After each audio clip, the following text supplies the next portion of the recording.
Presidente Gustavo Petro, vicepresidente Francia Márquez, les deseo éxito. Hoy para millones de colombianos es un día feliz. Esta elección les llena de esperanza. Se sienten finalmente representados. Por ellos me alegro y por ellos de corazón espero que satisfagan sus anhelos. Para nosotros lo más importante es Colombia y sus ciudadanos. Desde la oposición también se construye o se destruye. No queremos ser una oposición como la que sufrimos, apostándole al fracaso del gobierno para hacerse viables. Queremos ser serios, propositivos, respetuosos con las personas, pero firmes y francos con los argumentos. Hemos construido y seguiremos aportando. El centro democrático se constituye como la oposición democrática. Somos muy pocos en el Congreso, pero sabemos que millones de colombianos esperan de nosotros capacidad y efectividad, y ese es nuestro compromiso. Seremos vigilantes para denunciar la corrupción, esa que con impostura de superioridad moral ustedes le endilgaron a sus adversarios, esa misma que comparten ustedes y sus aliados políticos. La corrupción no tiene partido ni ideología. No hemos sido complacientes con la corrupción y no lo seremos. Hoy también millones de colombianos nos sentimos con incertidumbre y miedo. Presidente Petro, usted hoy es el presidente de Colombia. Usted decidirá si sigue el camino de ignorar media Colombia, su capacidad de escuchar y conciliar, de entender y comprender, de incluir, determinará este nuevo rumbo. Tenemos reparos sobre muchos temas, por eso quiero hacer algunas reflexiones en torno a nuestra Colombia, el país de todos. Se ha prometido el cambio, y claro que Colombia requiere profundas transformaciones, pero también es cierto que el camino de nuestra dolida nación ha sido conducido en general de manera acertada. El gobierno entrante trae el impulso de una juventud impetuosa y deseosa de ver esos cambios, ansiosa de que se superen los males que atormentan a muchos colombianos, la pobreza, la inequidad, la falta de oportunidades, la violencia. En esos propósitos coincidimos, pero diferimos en cómo conseguirlos. Quienes han venido criticando todo lo que este país ha logrado, ahora toman las riendas para conducirnos. Las redes han dado la impresión de que basta una opinión para creer que se tienen soluciones, basta una protesta para sentir que se ha actuado, bastan las intenciones para lograr las cosas. El primer reto que enfrentará el electo gobierno es descubrir que es mucho más fácil criticar y prometer. Construir es lento y difícil. La idea del cambio feroz y ágil es seductora, pero la historia del mundo, y no solo la de Colombia, muestra que los cambios, los grandes cambios, se hacen con la delicadeza del ajuste sobre la que ya tenemos y hemos construido. En palabras del presidente López Pumarejo, la mejor revolución es el ajuste permanente de las pequeñas cosas. Un país solo avanza si es capaz de conocer lo que ha construido. Los gobiernos que optan por acabar lo que existía antes de su llegada terminan no solo incumpliendo sus promesas de mejoras, sino debiendo incluso aquello que despreciaron. Pensará alguno que me escucha que queremos defender el statu quo, y es todo lo contrario. No se gobierna un país sin memoria, sin reconocer sus esfuerzos colectivos previos, sin darle credibilidad a muchos que antes han tratado de hacer lo correcto, si no se confía en que la nación, en su democracia, ha tomado las decisiones posibles. No se gobierna bien un país cuando no se entiende que la adversidad política es solo sobre las ideas, no debe trascender a las personas ni a sus obras. El primer y más urgente esfuerzo de Colombia tiene que ser para superar la pobreza. No es aceptable que un país de ingreso medio pueda tener pobreza extrema. La preocupación por la pobreza nos une, nos duele. La sociedad debe estar cohesionada y nadie puede estar olvidado. Por eso son fundamentales los subsidios que impidan que algún colombiano pase hambre. Pero los subsidios que no están acompañados de políticas económicas son un engaño. La única forma real y estable de superar la pobreza es el crecimiento económico y el compromiso del Estado de fomentar una economía fraterna, que no enfrente el trabajador con el empleador, sino que los entienda como un dúo capaz de generar la transformación social y el crecimiento para todos. Por eso pedimos que sean precavidos con la reforma tributaria. Esos subsidios deben apuntar a ser temporales, mientras logramos la inclusión en la economía de todos los ciudadanos y guardar estricto apego con las realidades fiscales de nuestro país. Excesivos impuestos alejan las empresas, pierden nuestro país 2 veces, dejan de tributar lo que tributaban y dejan de generar empleo. Cuidar el sistema productivo debe ser una misión de todos los gobiernos que pretendan superar la pobreza. Entender el delicado equilibrio entre los impuestos y la productividad y reconocer el peso del sinnúmero de trámites que ahogan a los emprendedores y a los empresarios. Démosles oxígeno para que ellos, de las manos de sus trabajadores, nos lleven a la economía inclusiva que todos queremos. Se ha sentado en el discurso nacional la idea de que la inequidad en Colombia está ligada a la distribución de la tierra. El agro, en un buen año, puede significar el 7% del PIB. Es un renglón importante, pero lejos de ser el más significativo. Los problemas del agro están más relacionados con la falta de productividad. Los créditos son costosos y no llegan, la maquinaria agrícola es cara y escasa. Sacamos materias primas cuyo valor en los mercados es volátil y bajo. La transformación de los productos del campo debería ser nuestra meta. En contraste, imponer impuestos que obligan a vender un propietario al Estado, el cual le pagará, deduciendo lo que le deben impuestos, es una expropiación. No se trata de defender a quienes tienen tierra solamente, sino que se refiere a las condiciones de confianza necesarias para que la gente invierta y produzca. La Agencia de Tierras tiene ya identificadas 2 millones de hectáreas disponibles, de las cuales ha legalizado 700.000. En sus cálculos se estiman otros 2 millones de hectáreas, baldías, en manos de campesinos, suficientes para adjudicar sin amenazar la propiedad.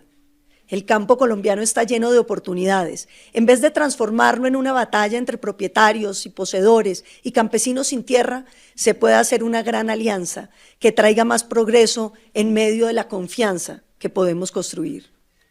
La verdadera trampa de la inequidad en Colombia es la educación. Tenemos una educación segregada. Quienes tienen recursos pueden tener la mejor educación posible y quienes no, están sometidos a una educación estatal que enfrenta un promedio inferior en los exámenes y que tiende a agravarse con el paso del tiempo. Unos y otros niños se educan en patios diferentes, sin contacto entre ellos. La educación pública, por décadas en manos de sus compatriotas de izquierda, debe dar resultados. Las concesiones laborales parecen hoy primar sobre el derecho a la educación. Estoy convencido de que la educación debe ser pública en su acceso. La educación estatal debe competir con la privada, pagada por el Estado en los estratos más bajos, donde todos los niños puedan acceder a los mismos colegios. Nuestros jóvenes deben descollar en nuevas tecnologías para estar listos en la revolución de la automatización. La educación permite la movilidad social, convierte a los niños en ciudadanos del mundo para que los límites dependan enteramente de sí mismos. La educación da alas a quien tiene empeño, jalona a quien se esfuerza. Todos entendemos la necesidad de frenar el calentamiento global, los esfuerzos que debemos hacer. Sin embargo, detener el sector minero energético en nada contribuye a ese propósito. Si Colombia mañana no produce petróleo, simplemente importará derivados de otro país para mantener nuestra economía funcionando. Seguiremos utilizando vehículos, maquinaria. Nuestras emisiones serán exactamente las mismas. Acabar la explotación, y la explotación solamente acaba nuestra seguridad energética. Dependemos de que algún país nos venda o nos siga vendiendo porque lo que seguiremos necesitando. Descarbonizar nuestra economía es un propósito excelente.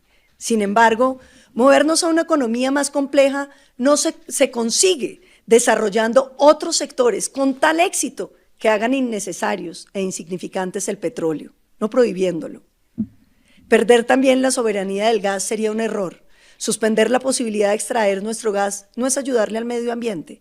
Volveremos a combustibles como la leña, que conlleva tala, o a gasolinas, que son más contaminantes y peligrosas para los ciudadanos. Se retrasará la transición energética para la cual el gas ha sido fundamental y es la única vía, esa transición, de frenar el calentamiento global.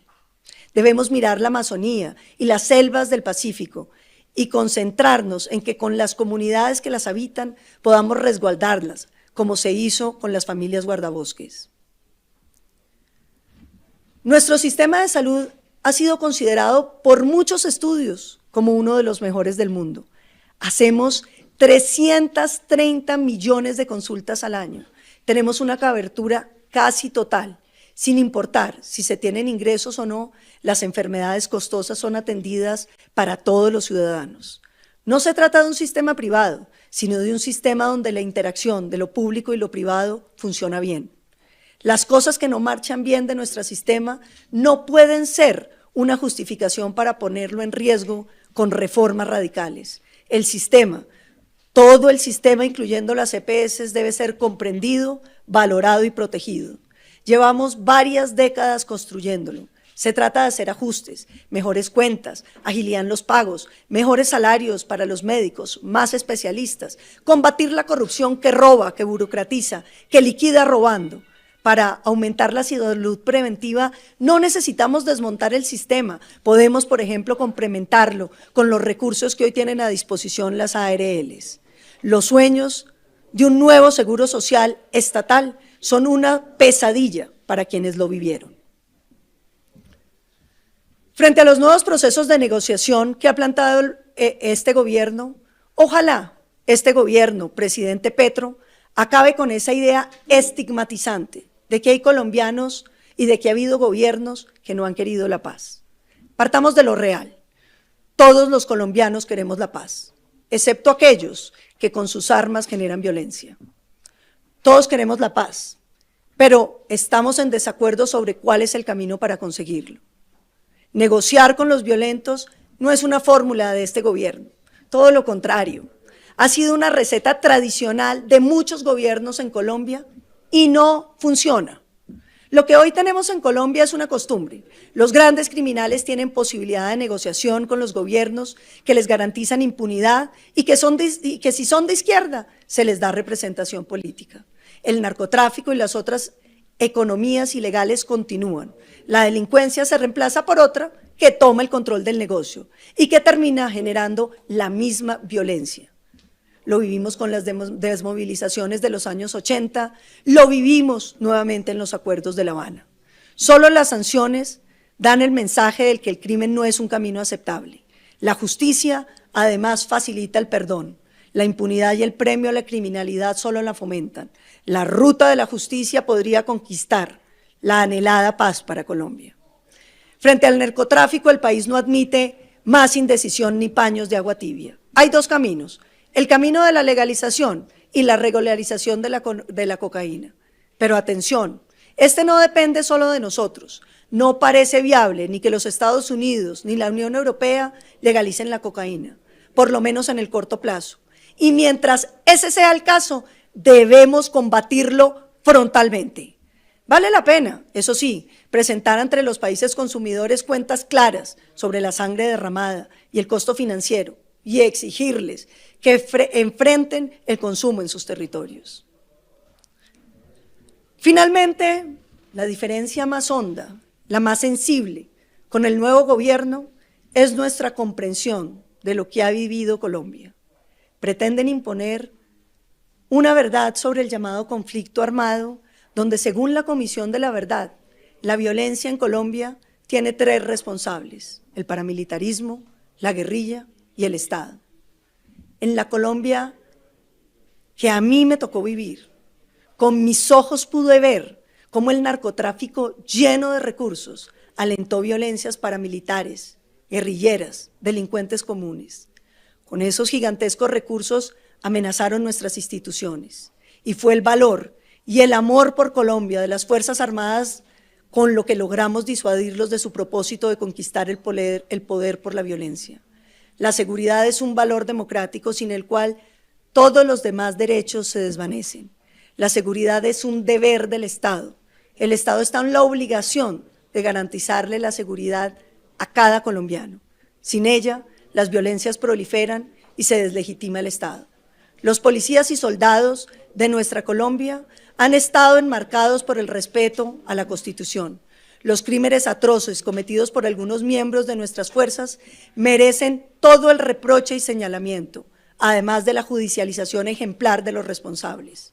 Pretender que esos hechos aislados al proceder general de nuestras fuerzas manchen la victoria sobre la ilegalidad no es solo injusto con el sacrificio de las miles de vidas inmoladas de nuestras fuerzas, sino también con la verdad. No puedo entender tanta generosidad con la criminalidad, el narcotráfico, la corrupción, la delincuencia y esa de cuenta de cobro costosa e infundada con las Fuerzas Armadas. Las Fuerzas Armadas de Colombia son de todos y de cada uno de los ciudadanos. Son hombres y mujeres con padres e hijos que todos los días se esfuerzan por enfrentar la violencia torpe y ciega que pretende acabarlo todo. Esta no es la primera vez que usted gobierna, presidente Petro. Usted fue alcalde de Bogotá. Tampoco es la primera vez que gobierna la izquierda. Colombia ha tenido muchos gobernantes de izquierda. Esta es la primera vez que alguien perteneciente a una guerrilla de izquierda ocupa el poder como presidente. Esta debe ser la prueba irrefutable de que nuestras instituciones y nuestras Fuerzas Armadas han cumplido con todas sus imperfecciones en mantener a Colombia libre, pluralista y democrática.